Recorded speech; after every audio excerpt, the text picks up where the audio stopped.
नमस्कार, आप देख रहे हैं किरण टाइम्स। मैं हूं आपके साथ प्रमिला हल्दर और आप देख रहे हैं आज की बड़ी खबर।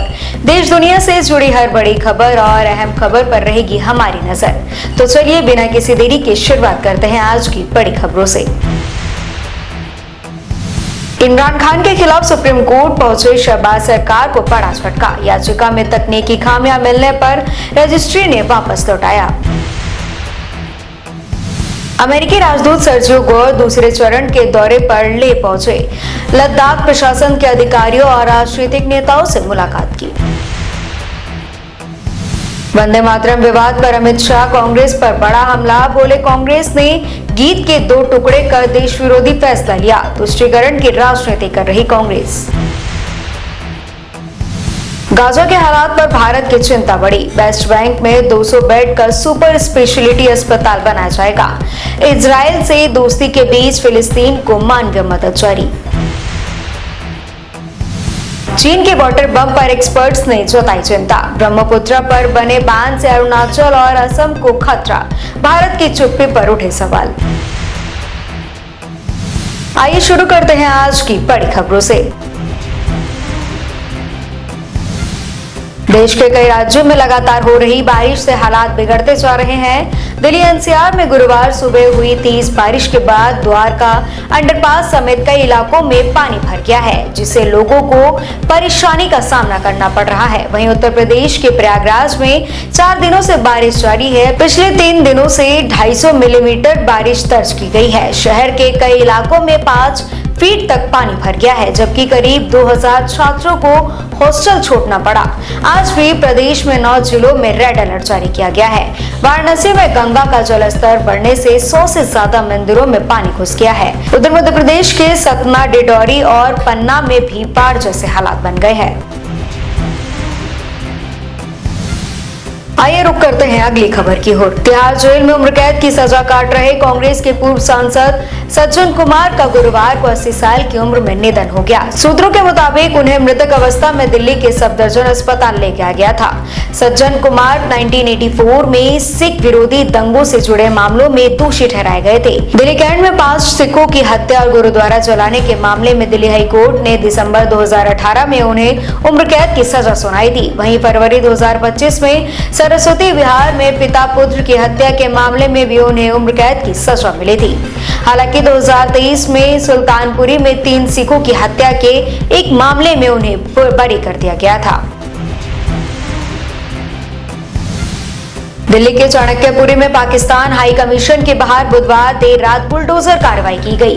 अधिकारियों के मुताबिक हाई कमीशन की तय सीमा से बाहर बनाए गए ढांचों को जेसीबी की मदद से हटाया गया। कार्रवाई के दौरान बैरिकेडिंग, फेंसिंग और वीजा सेक्शन के पास कतार प्रबंध के लिए बनाए गए अस्थायी ढांचे को भी तोड़ दिया गया। मौके पर टूटी रेलिंग, लोहे की फ्रेम्स, छत की कतारें और निर्णय सामग्री बिखार दी गई। हालांकि बुलडोजर कार्रवाई हाई कमीशन की मुख्य इमारत तक नहीं पहुंची। मेन गेट, दीवार और पाकिस्तान के निशान वाले प्रवेश द्वार सुरक्षित है।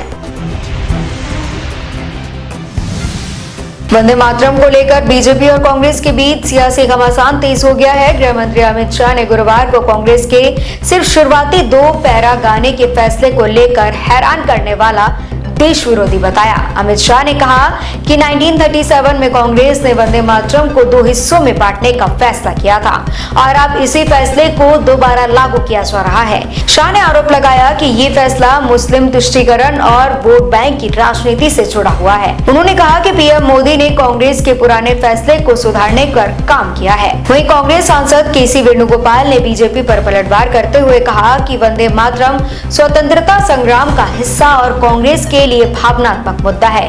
उन्होंने आरोप लगाया कि बीजेपी इसे राजनीतिक मुद्दा बना रही है। लखनऊ के गोमती नगर में गुरुवार को सनसनीखेज वारदात सामने आई है। एसबीआई के फील्ड ऑफिसर मानस वाजपेयी ने अपनी पत्नी और बहन की गोली मारकर हत्या के बाद खुद भी अपनी जान दे दी। बताया जा रहा है कि मानस कार से आईसीआईसीआई बैंक पहुंचे और अपनी पत्नी दिव्या मिश्रा को ऑफिस के बाहर बुलाया। कुछ देर बातचीत के बाद उसने दिव्या को गोली मार दी और वहां से फरार हो गया।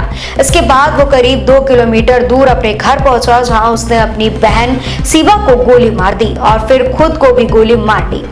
गोली की आवाज सुनकर पड़ोसी पहुंचे और दरवाजा तोड़कर अंदर दाखिल हुए। पुलिस के मुताबिक घटना से पहले मानस ने व्हाट्सएप पर एक स्टोरी भी लगाया था, जिसमें पत्नी पर धोखा देने का आरोप लगाया गया।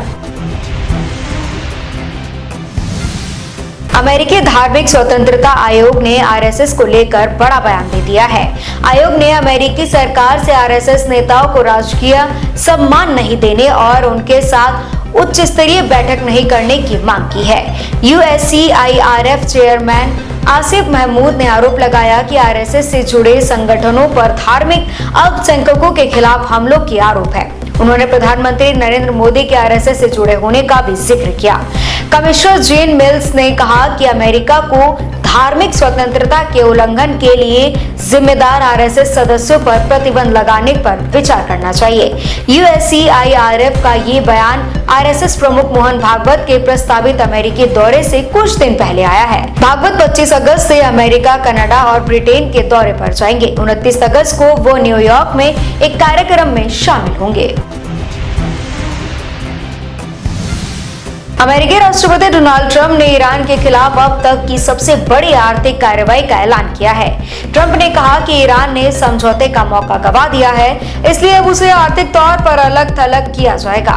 ट्रंप ने चेतावनी दी है कि ईरान की मदद करने वाले देशों, बैंकों और कंपनियों पर भी कार्रवाई होगी। अमेरिकी तेल तरक्की नेटवर्क फर्जी कंपनियां कैश ट्रांसफर और जहाजों के जरिए ईरान तक पहुंचाने वाली आर्थिक मदद को रोकने की कोशिश करेगा। ट्रंप ने इसे इकोनॉमिक डी-डे बताया और दावा किया कि ईरान की सैन्य ताकत को पहले ही भारी नुकसान हो चुका है। वहीं ईरान ने अमेरिकी कार्रवाई को नाकाम बताया।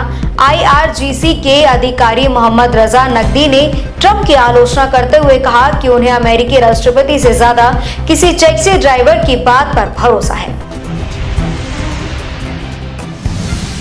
पाकिस्तान के पूर्व नेशनल असेंबली स्पीकर और सांसद असद कैसर ने UAE में पाकिस्तानी यात्रियों के साथ कथित भेदभाव का मुद्दा सदन में उठाया।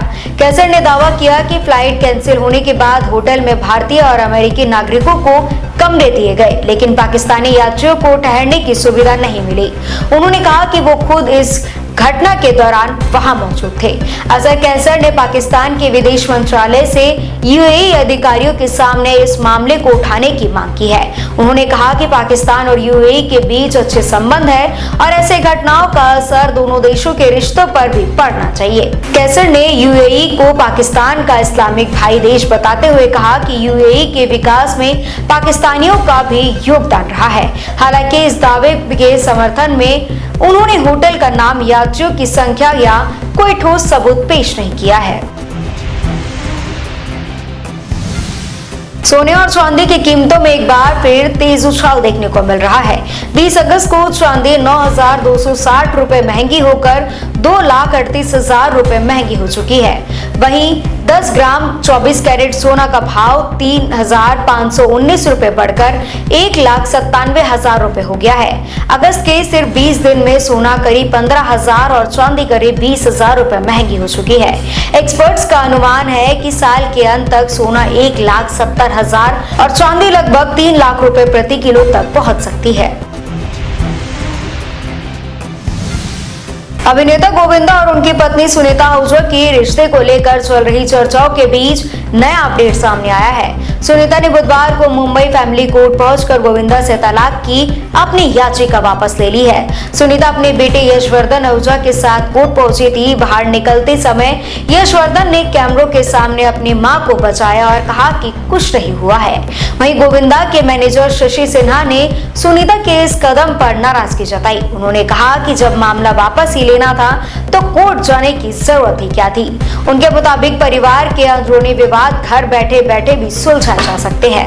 मैनेजर ने दावा किया कि करीब 1.5 से 2 साल से चल रहे विवाद की वजह से गोविंदा और उनके परिवार की छवि को नुकसान पहुंचा है। ऐसा ही और तमाम जानकारी के लिए देखते रहे किनी टाइम्स। धन्यवाद। देश विदेश की तमाम बड़ी खबरों के लिए देखते रहे किनी टाइम्स। वीडियो को लाइक करें, चैनल को सब्सक्राइब करना ना भूलें।